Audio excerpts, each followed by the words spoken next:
Dito kami with a rock legend. Actually, OPM legend. Raymond Marasigan, andito na sa Medyo Serious Talk Show. Binasa ko pa yung sarili kong, welcome sir. Hello. Thank you. Actually, nag-intro lang kami short pero nag-uusap na kami kanina pa eh. And nasa gitna kami ng usapan dun sa reunion concert nyo. Nandun ako nun. Feel na feel ko yung vibe. Isa sa mga pinakagusto ko na nangyari doon is I think malaki yung intersection. Parang marami akong fans na nakikinig sa inyo, obviously. I think syempre sobrang laki ng fan base nyo. So, ang saya ng vibe. Malayo yung parking ko. Siguro may mga, nung pabalik ako sa parking, may mga 10 nag-alok sa akin na motor. Naiangkas ako kasi nakita nila nahihirapan na ako maglakad. Parang ganun. Kaya ang ganda ng vibe ng mga ganong klaseng live events, no? Syempre, hindi naman pwedeng, hindi nyo na kayang gawin mag-weekly Eraserhead show, hindi ba kaya? Mga tipo 19 is, gano'n, hindi. baka pwede lang. Pero, Rames, thank you. Meron tayong gustong pag-usapan here, which is encompassing, gusto ko i-tackle yung Filipino music, which is OPM. And nasa panahon tayo ng, ito I guess yung pinaka-glaring question, no? Nasa panahon tayo ng streaming. Dati, kung gusto ko pakinggan ng e-heads, bibili ako ng cassette. Or pipilitin ko yung tatay ko bumili ng cassette dahil wala pa akong pera nun. Tapos, papakinggan ko, susulitin ko. Papakinggan ko yung buong album. Hindi lang yung mga gusto kong pakinggan, di ba? Kaya sulit kapag naglabas kayo ng mga anthology, mga ganong klase. Ngayon, streaming, isa-isa labas ng mga songs. Parang, tingin mo ba mas nakakabuti to or hindi, or meron ba siyang pros and cons? Una, I think it's the golden age of Philippine music. You think so? Wow, I think it's the golden age. Kasi madaming tunog. Iba-iba. Nakakagulat at nakakasaya na ganun. Kasi nung araw, yung inabot ko, kailangan ganito ka lang. Oo nga. May madaming batas, madaming rules. Parang kung punk ka lang, hindi ka pwedeng mag-disco. Yung disco, yung hip-hop, kaaway yung metal, parang. Oo nga.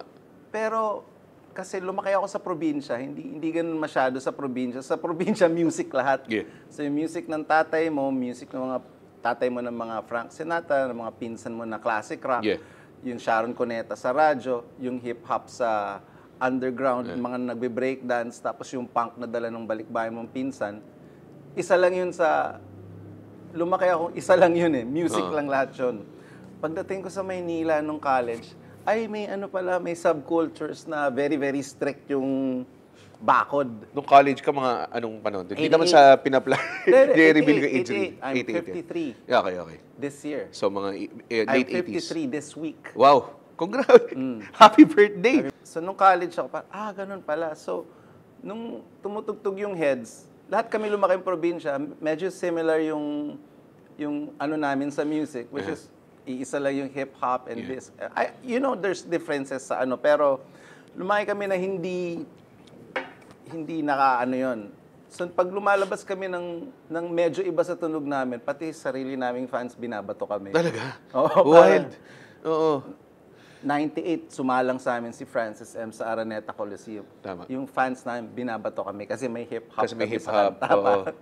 So, pangarap ko tong taon na to this is the future. Talaga? Lumaki yung anak ko na nakikinig siya from Taylor Swift to Michael Jackson, di ba? To K-pop, sa kanya, it's music lang, di ba? Hindi...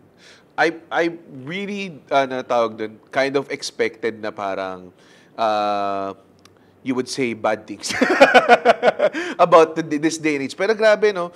I guess when you put it that way, it really does open up to a lot of things to a lot of people. Kasi, tama kayo, dati, pag nakinig tayo ng something, parang very strict yung mga genres, no? And at the same time... Even hip-hop and R&B hindi magsasama. Oo nga. Hip-hop heads nung 90s, I'm not listening to R&B. Sila? Tribes sila, no? Tribes, Very, very tribal. Yeah. And then ngayon, makakita ko ng mga genre na... Like, kunwari, I'm good friends with an indie band called Sauce. Dating she's only 16. Pagkatan ko, Kita kami ni Senya last week. That's great. Sa loan yun or saan? Birthday ni Timac. Okay. Tapos, sabi ko sa kanya, sabi ko kay Senya, ano bang genre nyo? Sabi ko, hindi ko na alam eh. Kasi dati, gitara sila. Ngayon, nag-electronic na sila. Tapos mamaya-maya kung ano na yung mga tunog-tunog nila. Tinatry ko i-pinpoint kasi gusto ko explain sa tatay ko na nakikinig ng music. Pag nakikinig siya ng podcast ko, sasabihin niya, sino ba tong mga to? So, minsan may Autotelic, minsan may Lola Amor na guest, sasabihin ko, ito, ganyan. Siguro ang Lola Amor parang city pop tsaka Manila sound na pinaghalo. Pero hindi pa rin eh. Hindi pa rin siya completely na-encompass. Nautuwa ka na ngayon na nagja-jive. Okay. Hindi naman kailangan chop suey eh. Diba? May paraan naman eh. Like sinabi mo, parang city pop na Manila sound. Nagets ko eh. Pero hindi yun limitation. Sarado, hindi din siya medyo bukas na loose translation ng Manila pop and J-pop, 'di ba? Pero ang ganda, 'di ba? Parang gets ko. Oo nga no, Lola Amor yun yung ano nila. At the same time, I think ito rin yung pinag-usapan namin ng girlfriend ko usually. Nung panahon namin, when we were growing up, may Mix, may MTV. Usually, ang pinapakinggan naming kanta is kung ano pinapakinggan ng lahat. Pop talaga. Kasi talagang, kung ang sugod nasa top 5 or nasa top 10 ng Mix or nasa MTV Countdown, yun yung pinapakinggan mo that time, di ba? Pero ngayon, parang wala nang nagsasabi kung anong pinapakinggan mo dapat. No? We had a meeting. Sandwich released a new single. Yeah. Tapos, two of my bandmates, si Mike and Diego, work for a record company nung bata pa sila. Yeah. And marketing, si Myrene worked in radio. Yeah. Tapos tinanong namin yung record company, how does it work now? How do you promote the song? Do you go to radio stations? Do you need to promote the TV? Okay pa rin daw yun. But back in the day, radio dictated kung ano kung ano yung papakinggan ng general public. Ngayon, it's TikTok. Oh my God. And it's like 15 second, 30 second but videos. for us, it's nagpalit lang ng medium. Yeah. 'Di ba? Parang ang best part nun is for me as a professional musician, nung araw kailangan mong trabahuhin yung radyo. Ibig sabihin, there's payola. Record companies had to pay a certain amount for their artists to get played on radio. Hindi pa sureball yun kasi 20 yung artist ng record company. Kung ano yung magustuhan ng radio people, it's some industry not talked about thing na they pay to get airplay. Wow. But now, it's your job as an artist, libre yung TikTok eh. To promote, yeah. Diba? So, nasa sayo kung magaling ka mag-promote o hindi. Ang galing nga eh. Diba? Pag minsan, chumamba ka and it goes viral, di may hit song ka. Some bands have a resurgence kasi some kids pick up on their old songs. Yeah. Diba? Parang, pag hindi mo sinakyan yan, sayang. But, kunwari, Mayonnaise or Moonstar, parang, dami naming gigs ah. Ba't ang dami mong gigs ah? Oo nga eh. May hit yata kami sa TikTok. You don't even know. Hindi ko alam ba? Diba? Wala kang ginawa. Or parang, pag may ginawa ka, parang, wala kaming TikTok for the longest. Because, diba, hindi naman namin generation. Nung sinabi ng label, we're making you one. Okay. And you study it. So it was our job to study yung algorithm and how things work and suit it to our purpose. Yeah. And then we tried it on our new song, Morena, para, hey, we're getting booked. Gumana. And people are singing the song. It's not a viral hit. It's nothing close to Jopay. Pero tumugtog kami ng probinsya, the past Davao and Sarap. Laguna Okay. and Cavite the past few days. Tas, people are singing the new song. Dati hindi. Krik-krik yun pag hindi lumabas sa radyo. Oh, man. But because of, di ba, tinrabaho mo yung TikTok, hindi naman namin gagawin yung the viral things na hindi naman din, we understand naman yung age namin na, di ba, kailangan may awareness ka pa rin eh. Di ba? But how do people my age, di ba, do it? Parang, check mo nga anong ginagawa ni Eminem. Ano kayang ginagawa ni Mick Jagger? How does he do it? Pwede naman palang hindi corny. Gawin mo lang yung just kung like bagay sa'yo. just like Instagram, kung paano ka mag-post sa Instagram is age appropriate. I like to call it age appropriate. Ayoko naman I think pag kinall out na ako ng anak ko. I would argue as staying authentic, di ba? Honesty is always, di ba, welcome. It's always great. And then these TikTok things, ang maganda na napapansin ko is that, King, sinabi mo, yung song nyo, sometimes you don't even have to do the content. They do it for you. If they like the song, they'll happily spread around and make it trend and magiging beneficial din sa kanila. It's such a, pero ang argument naman doon, and this is always like, bounces around in my head. Do you feel like parang if your song goes viral and if it's like it's usually just 30 seconds of it or 15 seconds of it, do you feel that it's still a success or parang naiinis ka na hindi nakukuha yung whole? Maganda yan. Di ba? Now you gotta back it up with a live show. Yeah. Gets. Because you will get booked because you have a good show. You understand. Proof of concept. And then, kaya lang, nag-viral yung, because ang dami kong nakita na friends and artists na nag-viral yung song, but they didn't work on the live show. Yeah, gets. Okay, sa TikTok ko na lang panoorin. But if you work on the live show, you put on a great show, parang you'll play forever. Like Kamikaze is playing forever, Parokyas. Yeah. Di ba yung tsaka iba energy. yung concept ng show nila talagang it's a show, hindi yung parang jamming lang to or alam mo yun, parang Mismo. magkaiba yun, yung Parokya and Kazi. Oo, diba? sobra. Even Sauce, di ba? Iba yung tunog, iba yung suot. Yeah. Diba?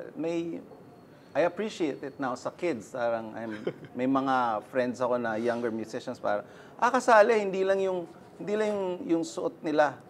Pati yung itsura ng stage naging iba pag sumalang sila. Mas madali na mag-customize ng itsura ngayon. We have LED boards, di ba? Exactly. Easier. Sina Echo and Bird, Yeah. may dala silang mga halaman. Astig! Kasama sa set nila. Sunduin kita, punta kami sa gig. Pagsakay ko sa sasakyan niya, tayo mong halaman. Namimili. Hindi, pagtugtog nila. Kasama to, Parang bro. asali sa vibe.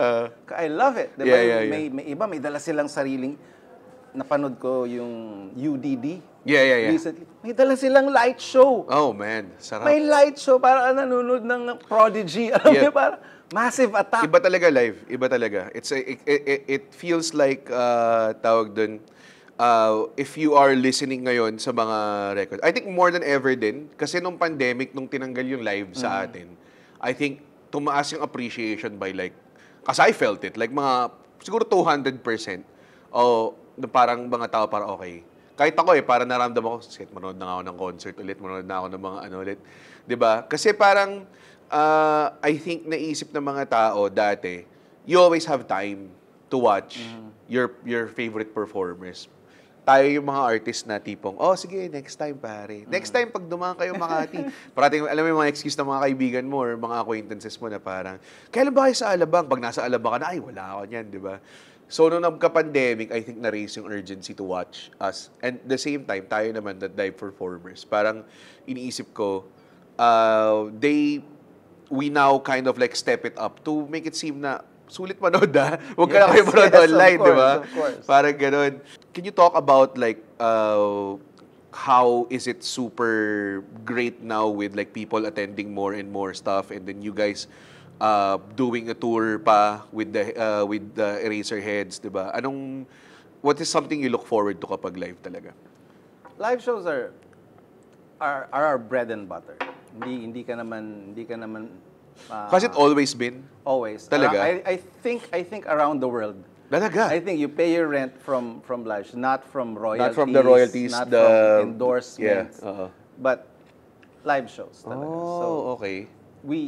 For all my bands, Okay. from Party Pace to Sandwich, Pedicab to Eraserheads, we always talk about it and it's like, the live show has to be Buhay. really, parang, uuwi yung tao na parang religious experience. You never get tired of Whatever it is. playing the songs?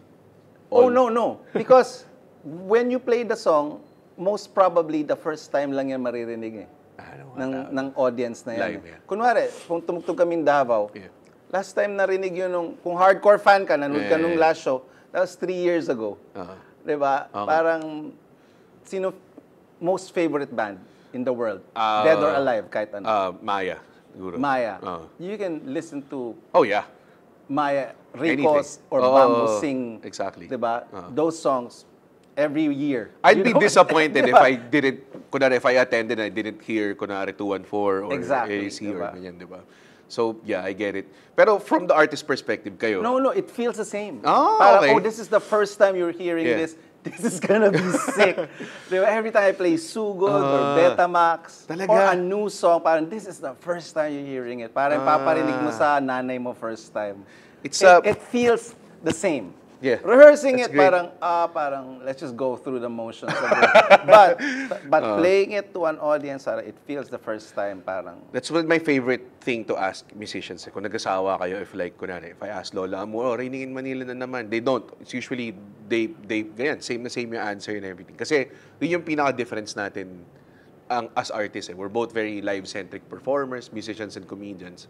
Pero ang comedians, we may expiration date yung jokes minsan. Yung repeat factor. Repeat factor. Kasi kunwari, may mga fans kami na manonood, pangatlong show ko na this year. So, sabihin ko mismo, next year ka na bumalik. Gagamitin ko ulit yung jokes ko eh. Mga gano'ng klase. Pero, I guess, ang expiration date na yun, mas maikli lang. But we still repeat it. Like, kunwari, over what I performed sa Netflix special, I performed it for 3 years. So, parang ako, when I perform it, it's still fun. Alam mo yun? And I think ang natural expiration date is just pag nararamdaman mo na hindi ka na natatawa sa sarili mong joke. And then, Pero for you guys, parang dati, we were at the same show kay Ebe. And then, pinutugtog mo atin Two Trick Pony. And then... We didn't even play the hits. I didn't even play the hits. Walang sugod. I remember. If you're opening for a friend na hindi ka headliner, don't play the hits. Yeah. Galingan mo lang. Yan yung challenge. Let's not play the hits. Wag mo hits. Show niya to eh. Show niya, huwag mo lalagyan yung hindi ka na makakaulit. Saka malulungkot yung friend mo. Inimbita ka eh. Diba? So we played for Ebe, we played for Barbie. Don't play. It's more fun. Parang treat yourself as a new band. So, tugtog ka ng deep cuts. Deep but make it cuts. rock. Yeah. Ang ganda. Kasi talagang, parang may mga narinig ako songs na compared to, parang, I think we did the gig din before, na medyo showcasey yung setlist nyo eh. Para it's all the hits, di ba? Pag ibang show yun. Para isang beses, para nung pinaano ko yun, nung umalis na kayo, parang, walang hits. Tapos naisip ko, baka dahil, they're opening and they don't... Of course. May camaraderie din. Siyempre. Mga ganun. Courtesy. Yeah. Do you feel like ganito? Kunwari, I've always seen musicians, when you guys play, there's always an opening act or there's always like a showcase of lineup sa mga nyo. Do you feel like, kunwari, a musician of your caliber, medyo royalty ka na sa OPM, sir.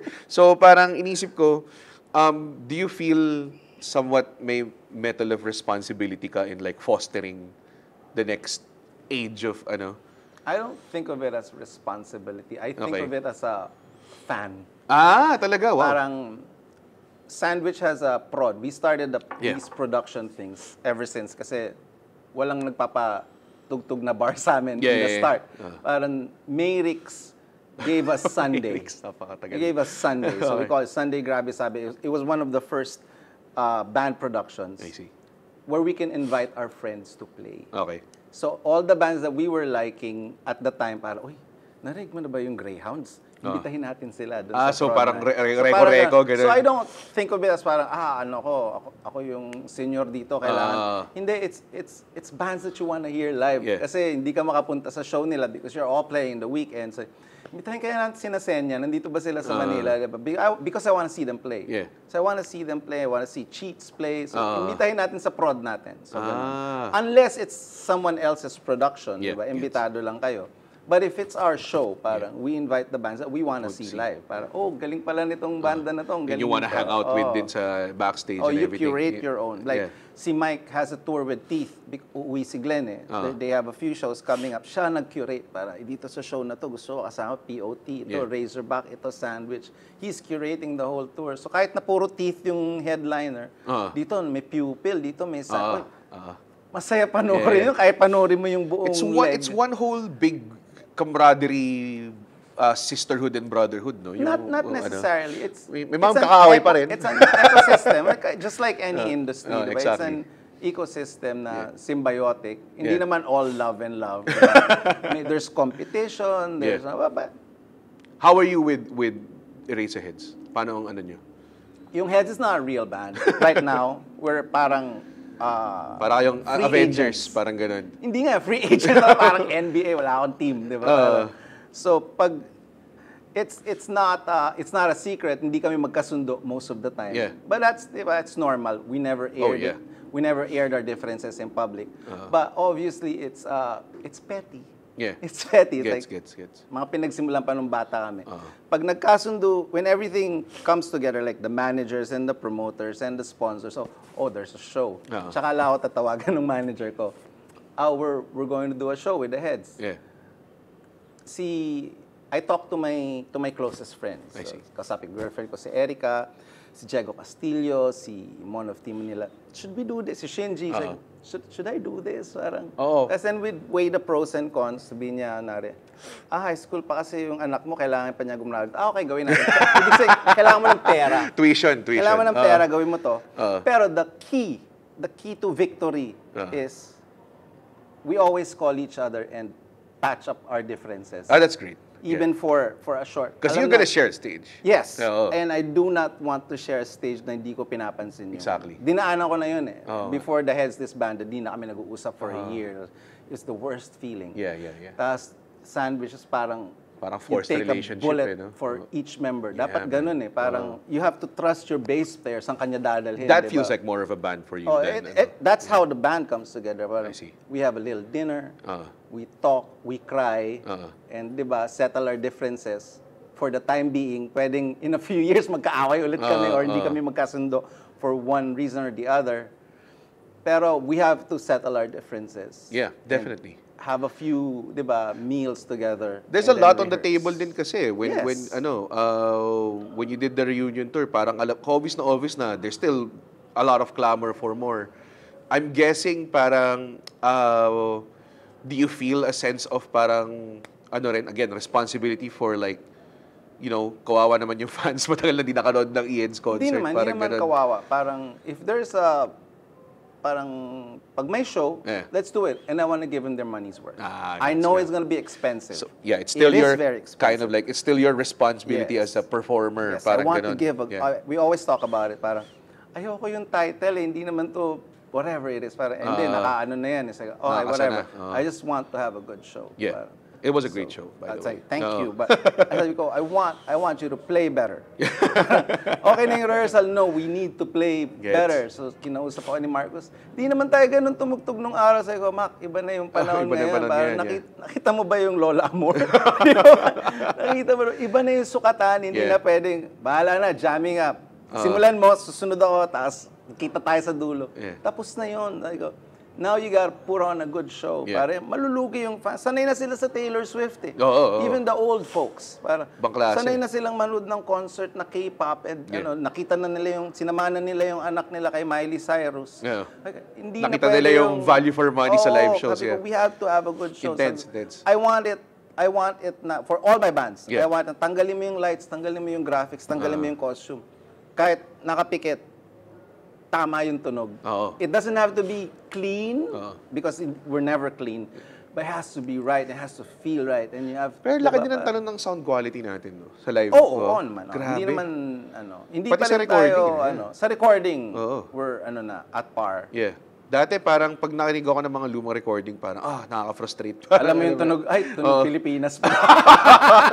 Para, Pilipino to. Tunog OPM na OPM. Ngayon, pag nakinig ako, may mga tao na, ginawa lang namin sa kwarto namin. Tapos parang, talaga? Dito to ginawa? Galing, no? Does that enable you guys more? Parang ganun? Na-inspire ba kayo to? Kaya ba kayo nagsing? Always, because, kaya kayo gumawa ng bagong mga songs and everything? Well, we're making new songs because we're music fans. Yeah, okay, gets. And we're artists. Pero we're always inspired by what's new. Whatever the progress new is. New or old. Parang technology, nag-uusap kami nung road manager ko about technology nung dumating ka eh. And, diba, we're excited about it. Diba? Not to sound new, but diba, parang Sandwich has new tech and the new live show things to play with. Nobody's talking about it, but it's under the hood, but it's making us play better and ang galing. Diba, parang may bago kang mga bala eh. Naka-rejuvenate eh. No? Parang ganun. It's such a, tawag dun, such a great time din for listening to music. We mentioned kanina about the streaming age, di ba? Naalala ko parang I did a music video for Zach Tabudlo. I don't even listen to his music. Pero, nung nalaman ko, when I got the gig, parang, grabe pala to. He's one of the most streamed people on Spotify. So he's doing really well. But hindi ko siya kilala. So parang talaga nag-change na yung landscape of streaming. There could be a person who's been streamed hundreds of million times, and there could be a pocket of people that completely doesn't know anyone. And you kind of like lie on that tawag doon, that time na kung kayo yung hit, kayo yung hit. Talagang lahat nakikinig, no? So ngayon, do you feel na parang iba na talaga yung the way people listen to music? They really find what they're... And actually, the algorithm also kind of like figures out, gusto mo to, ito to. Diba? And pwede kang mawala doon, pwede hindi ka ma-recommend, diba? Hindi pa ako nagdi-deep dive into it. Yeah. Parang pinapakiramdaman ko pa rin. Wala rin akong interest para isipin yung algorithm or what people are listening to. We've never been... Any of my bands, we've never been parang, eto yung uso, kailangan natin gawin. We've always been, di ba, parang, gawin natin yung gusto natin. Yeah. More, that is more misses than hits. Parang, we've probably released like 5-6 songs in the past few years, pero isa lang yung naalala ng tao, barely. Di ba, parang, so, okay lang yun. Parang tanggap ko naman yun eh. Parang kasali naman yun sa gusto kong gawin. Ayoko naman gawin yung, gawin natin lahat ng ginagawa ng uso ngayon yung whatever, at the time, parang, gawa tayong hugot song. Nope, never. Hindi naman natin... Dahil ito yung gusto, parang ganun.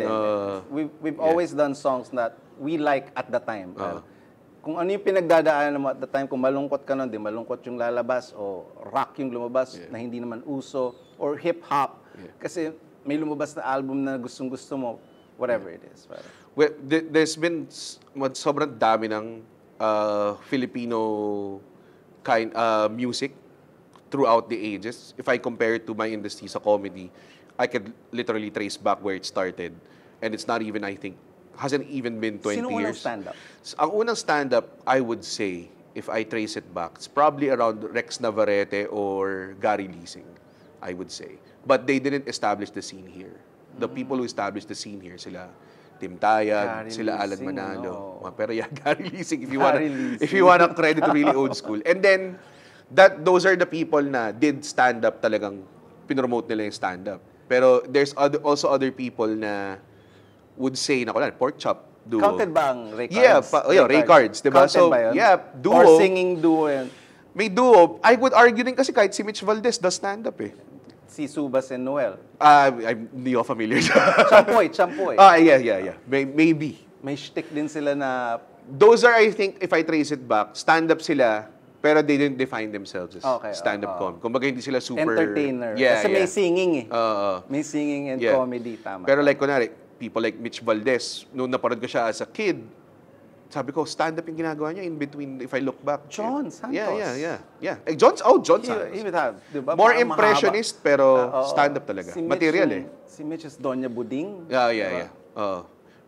Willie Nep. Nanette Inventor. Those are like the early stand-up. Tama, si Nanette pala si Doña Buding. Yeah. Tama. So, parang yung time na yun, parang makikita mo, konti pa lang yung samples namin to create like ano ba ang Filipino-style comedy?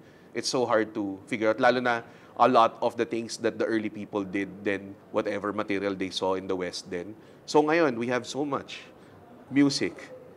Can you even pinpoint what is a Filipino sound? Sa akin, pag ginawa dito, OPM. Yan ako na kayo. Tapos na!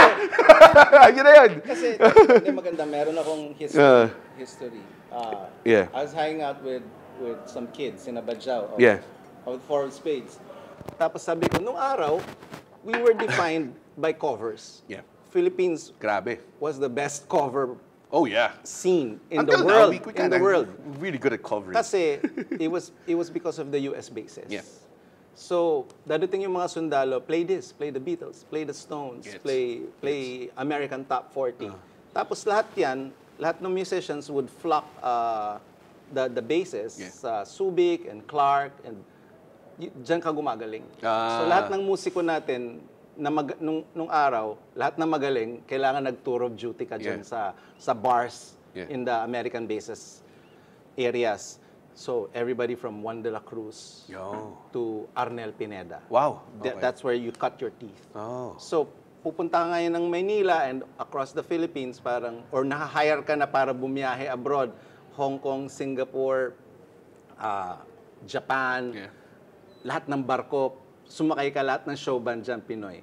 Pupunta ka sa Hong Kong, sa Lang Kwai Fong in the 90s, lahat ng kahit lounge anong singers. pasukan mong bar, Pinoy, papainumin ka niyan. Yeah. Kasi covers, tapos merong parang si Elvis Presley ng Pasay, si Bon Jovi ng Cavite, parang sinusukat. Hanggang ngayon, yung TV shows natin, meron tayong look like this, sing like this, parang meron tayong concept ng ganun. Parang, even if we try to compliment people, we always compare. Oh, yung galing mo, para kang the Beatles of the Philippines. Exactly. Pero parang, God, cringe. And then meron, kahit kami na we've been trying to do original music, hindi namin matanggal yung ganun. Parang, you kind of sound like your idols. Ang hirap tanggalin. Kahit na may mental note ka na... Kasi you're influenced by it. Hindi kasing natural ng ibang bansa. Diba? Parang, yung hip-hop natin, tunog Kendrick eh. Kaya natin. Madali sa atin gumaya.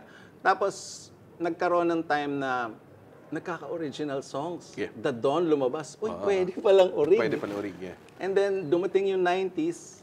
And then, people started playing half the sets. Like, yung heads, half nung set namin na lang yung covers. And then, eventually, lahat original songs. Ngayon, when you watch bands like Lola Amour or, di ba, si Zildor Enamori, all orig. Grabe. Totoo. And I love it. And they sound like themselves. They sound like themselves. It's so crazy. May konting sound ng idol nila, pero sila talaga. Sila talaga. Hindi mo na masasabing hindi. Yun, pinag-usapan natin si Lola Amour, Enamori, yung mga ganyang ano.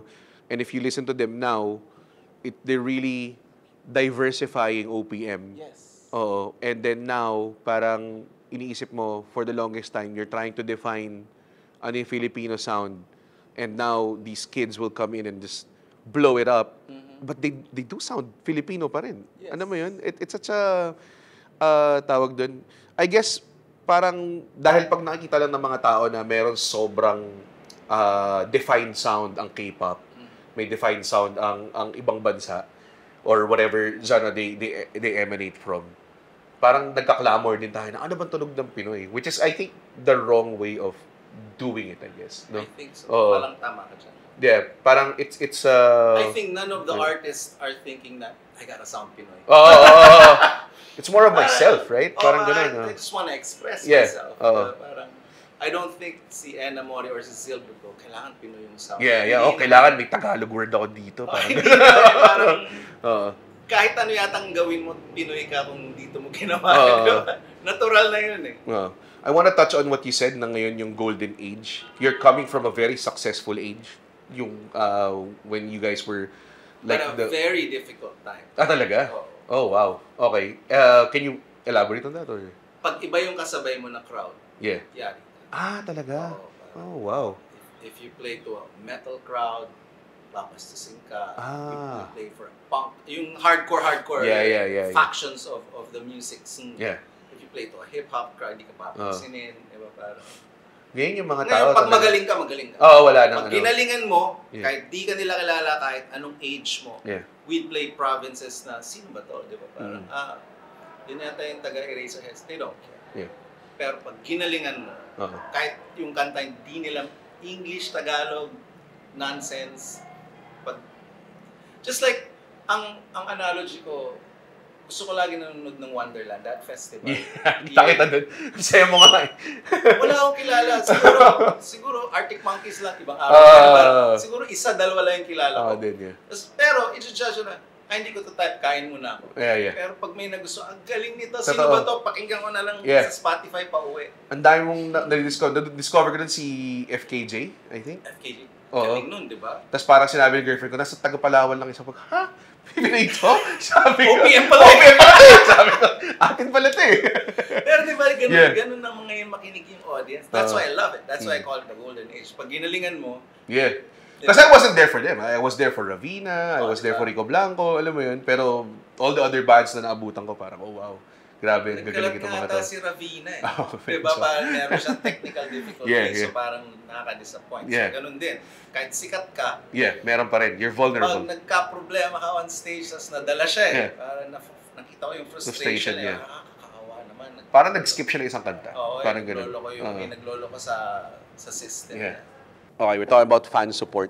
And I feel like it's always, syempre, yun yung pinakakailangan natin as an artist. We need that support from people. But how do you think they can potently support you? Is it the live shows? The live shows. Just Okay. come to the live shows. It's not streaming on your song. Okay din yun. Okay din. Okay din, no. It's something that they can do in like 2 clicks, 3 clicks, diba? Parang ganun. I have a daughter, she's 24. Yeah. She's been a music fan all her life. Wow.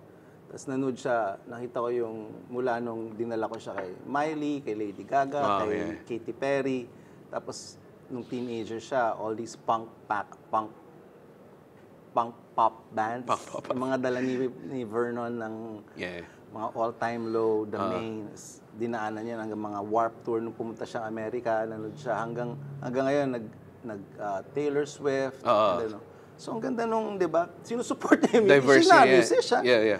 Pero pinanood niya lahat 'yon kasi sinusupport niya, binibili niya yung plaka. Yeah. Ako walang turntable, siya meron, 'di ba? Parang binibili niya yung merch ng K-pop bands, 'di ba? Parang ganun yung music fan eh, 'di ba? And it keeps the music scene alive bago tayo palitan ng AI. Bibili mo ba yung merch ng AI? Hindi ka siguro. Ibang generation na 'yon, 'di ba? Parang I'm sure mas magaling tumugtog yung AI. Mahirap akong sumuporta ng AI, parang hindi ko pa kaya. Pero ibang generation tayo. Pero di ba parang Maybe dadating the ba yung future, araw na ito yung merch ng AI, mas pogit, mas maganda yon. Malamang mas maganda yung light show nila, di ba? Oh, for sure.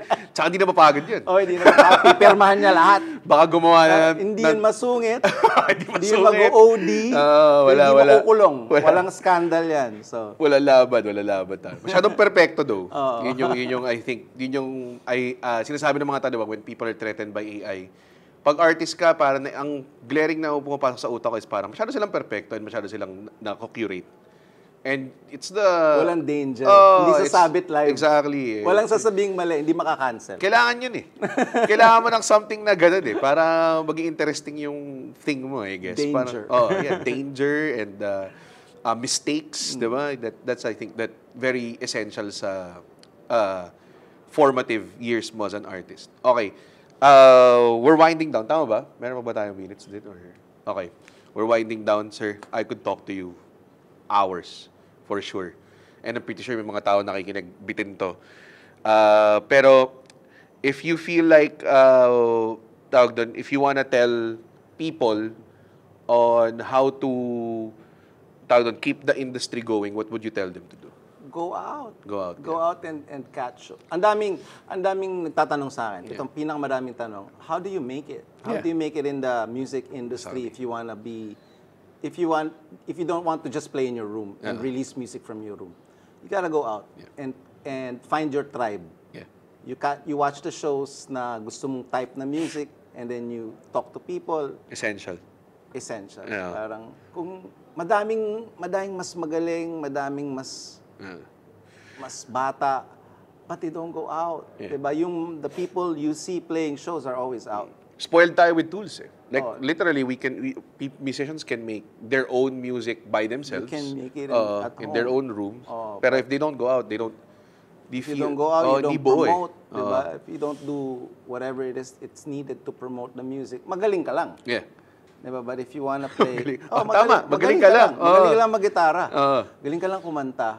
Pwede din yun. Kung gusto mong sa TikTok ka lang, okay din yan. But if you wanna go out and play music to audiences, you gotta go out and support music din. Yeah. It's really the live. Talagang ang pinaka, I think, that's the beating heart of the... Kaya nung pandemic talaga, parang you feel like everybody just, parang, it feels like the world came crashing. Parang gano'n talaga yung feeling, especially with musicians, di ba? And ngayon, now that live's back, I think we should get off our asses din and watch. Kasi yun din yung nangyari sa pandemic. Everybody got used to sitting down and watching. Diba? Is there any kind of parang dream or goal na you feel like, because a lot of things ngayon are content. Everything is content. Hindi ko gusto yan. Hindi mo trip? Sorry, ako lang. Oo. Personal, ano lang. Yeah. Hindi ko gusto yung word na content, and creator. Okay. Parang ako lang naman, ang corporate, No, I get it. parang making product. Yeah, yeah. Pag binrand ako sa content creator, I always say Parang hindi ako content creator, I'm just a comedian who promotes diba? online. Parang ganun, yeah. Parang ganun din, I have the same feeling. Yeah. Kaya parang, I don't wanna create content. I just wanna make stuff. Pero do you feel like Sing these stuff. stuff can be in like platforms like Netflix and stuff like that? Like a live concert on Netflix or something like that, di ba? Maybe, yeah. Like using I guess. technology. So hindi ka naman super closed off on using all these platforms. No. to- I'm mascom ako eh. So I'm very open to all sorts of platforms, di ba? Naturo. It's just radio and TV. Yeah. Now you have YouTube, you have TikTok, you have Wala na nga Instagram. TV eh. Wala na nga Diba? radio eh. Talagang... You have Netflix. Yeah. You can do Netflix specials. Yes, diba? exactly. Di yung pwede nun eh, di ba? Yeah. Yung on-demand na. Oo. Bang klase. It was ngayon, pag may natripang ka, search mo lang kahit saan, YouTube, Netflix, or whatever, you'll find it eh. And I guess, kaya rin siguro yung lumang library nyo keeps going because I think parang recently lang, I was listening to one of your songs, very lumang song, because it was part of like a playlist that I made ng mga classic hits, mga ganong klase. Do you feel like yung library na ganon is kind of like revitalizing the fan base? Do you have, nagugulat ka ba if you have younger fans? Oo. may fans na, ay marunong ka pala mag-drums. Okay din yan. I get a kick out of it. Sobrang wild din May soundcheck in sandwich, biglang magda-drums. Nag-drums pala si Raymond Marasigan. Kala ko may podcast ka eh. Alam mo yun? Nakakatawa. Yeah. I mean, it's a way to get discovered, di ba? I know. But yeah, thank you so much, Raymond. Thank you. Always good talking to you. Yeah, of course, man. Medyo Serious Talk Show. Pinabasa ko pa, hindi ko pa kabisado eh. Medyo Serious Talk Show is on Tuesdays at 1 News. At kung wala kang TV, like me, not an advocate of my own show, pero you can also watch it streaming on YouTube. See, streaming talaga yung future natin. And Raymond, you have a tour, you have where can they find you on? Sandwich is a new song. Yeah. Morena. Yeah. Check it out on the interwebs. The Heads are touring in July. Yeah. Hawaii, in the US. I guess in the everybody Middle knows East. about that, na? Just catch the shows. Catch. I'll try my best to make it a great show. Oh yeah. It's always a great show pag may Raymond Marasigan. Thank you so much, sir. Thank you. Thank you.